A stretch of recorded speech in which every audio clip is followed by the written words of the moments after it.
ये बताइएगा राना साहब कि ख़त जो है ज़ाहिर है लिखना अच्छी बात है। एक साबिक़ प्राइम मिनिस्टर है, अगर वो समझते हैं कि मेरे मशवरे से पाकिस्तान बेहतर हो सकता है तो पहले उन्होंने चीफ जस्टिस ऑफ पाकिस्तान को ख़त लिखा, उन्हें बताया कि अदलिया में आपको क्या इस्लाहत करनी चाहिए, और फिर आर्मी चीफ को ख़त लिखा कि ये 6 इशूज़ हैं, अगर आप इनको एड्रेस कर लें तो पाकिस्तान की मैशत बेहतर हो सकती है, पाकिस्तान बेहतर हो सकता है। हर्ज तो इसके अंदर कोई नहीं है मेरा ख्याल है।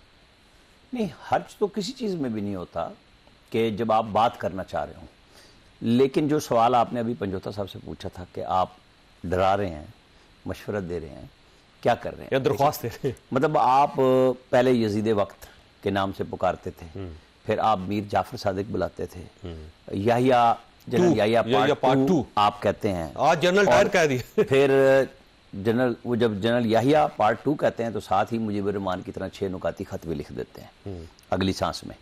फिर जनरल डायर फैसल फरीद की आवाज़ थी जो शायद बात कर रहे थे, ठीक है ना। तो फैसल चौधरी साहब, हाँ जी, फैसल चौधरी साहब, चूँकि वो ये हो रहा था इस तरह तो मैंने आवाज़ से पहचाना।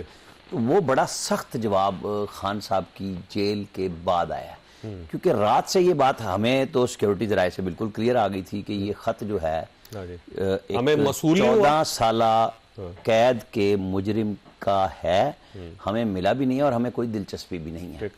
फिर कोर कमांडर्स की जो प्रेस रिलीज आई है उसमें बताया गया कि हम आइन और कानून के मुताबिक, आर्मी चीफ का फिक्र है आखिरी, पाकिस्तानी अवाम के साथ मिलकर अपने आइनी फ़राइज़ अंजाम देंगे।